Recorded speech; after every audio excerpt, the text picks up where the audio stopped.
There is no let-up in violence in Syria. Aleppo has fallen to the rebels.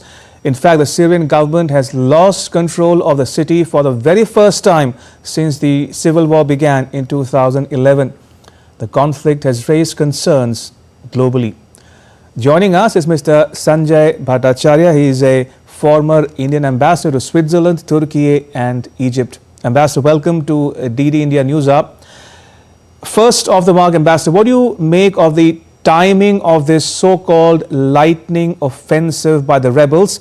Now, it couldn't have happened overnight. It would have taken some amount of time and planning, isn't it? But few saw it coming, especially after the latest Israel-Hezbollah ceasefire and how much of the world was consumed by the conflict between Israel and Hamas before that. Well, certainly.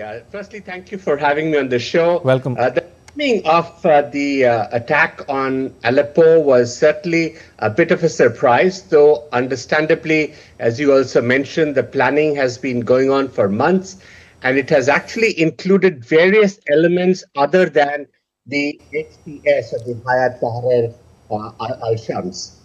The timing, I think, comes from three factors. There has been a growing discontent in the region, and rebel groups which are in the neighborhood in Idlib and further to the northeast have always been looking for an opportunity.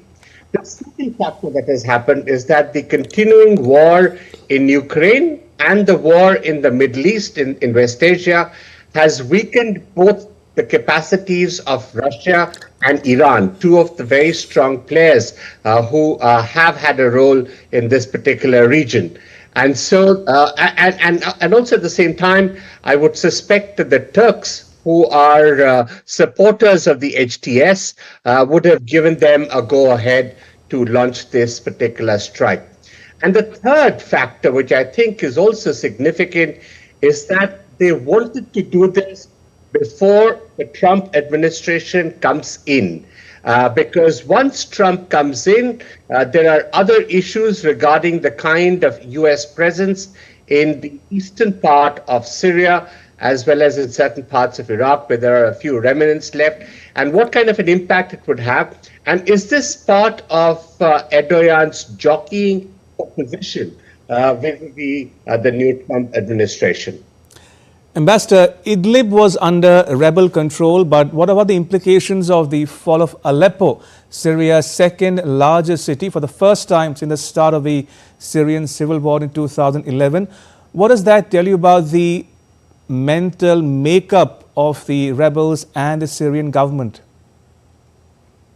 You know, the northwestern part of Syria has been a very troubled area for the last 20 years or so, and particularly after the Arab uprising, which had led to a fair amount of tumult in that particular region.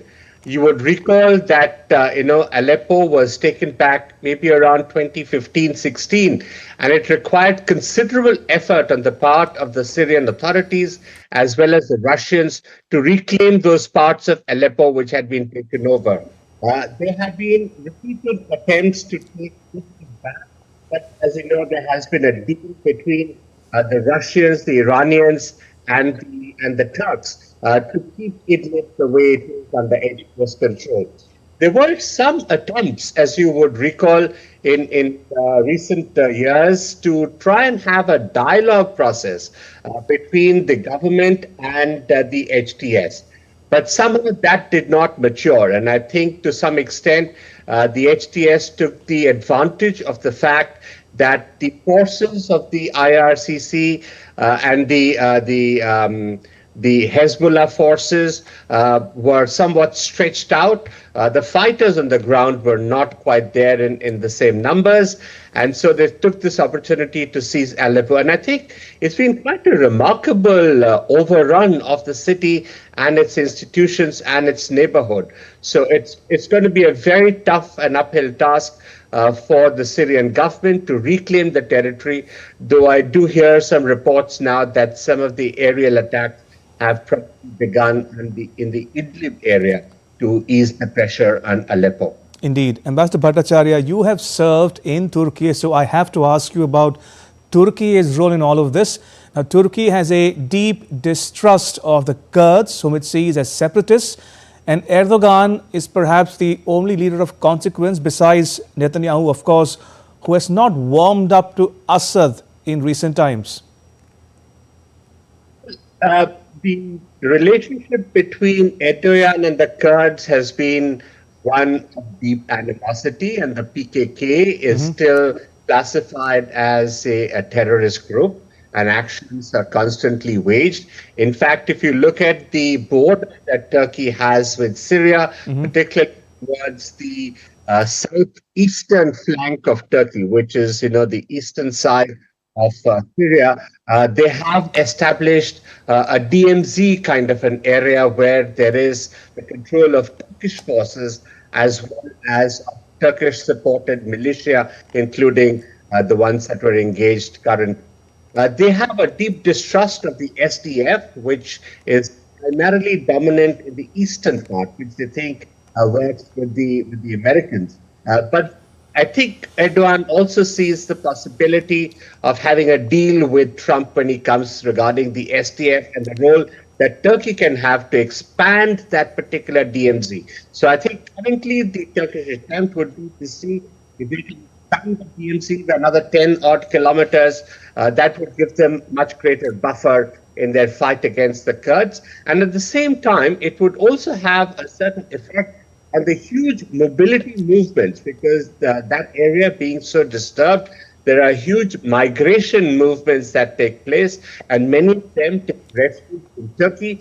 And Erdogan had been saying for a long time that there should be settlements set up in Syria itself, where they could be resettled. Ambassador Bashar al-Assad speaks to President Pezeshkian of Iran. He meets Iran's Foreign Minister Syed Abbas Araghchi in Damascus. He also speaks to the leaders of the UAE and Iraq. Now, will his interlocutors stand by him this time?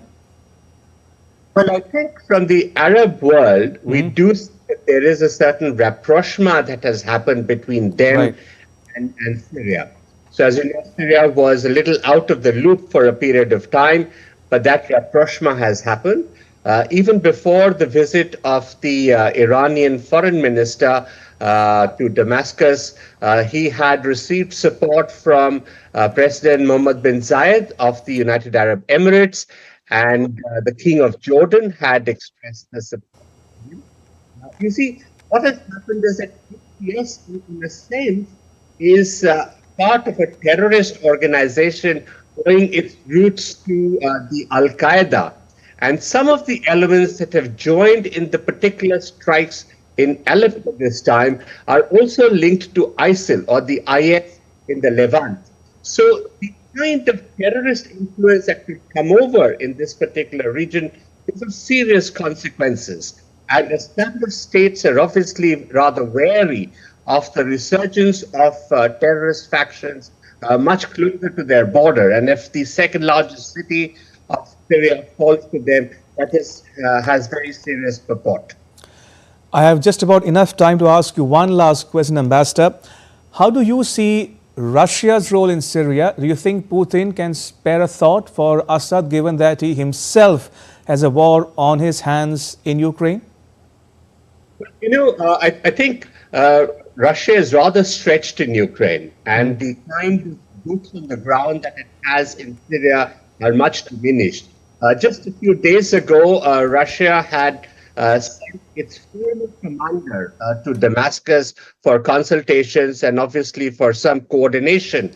I do understand that Russia will be hard-pressed to put very large forces over there, and the kind of air force air capability that it can command may be somewhat limited. But I do hear that the beginnings of an airstrike in some of the areas have begun, which probably include certain Russian assets in addition to the Syrian ones. But we'll have to wait and see how far Putin will be able to support Assad in this particular situation.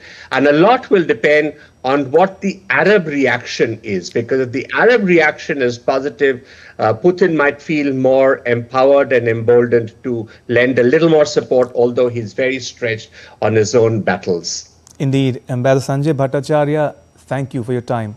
Appreciate it.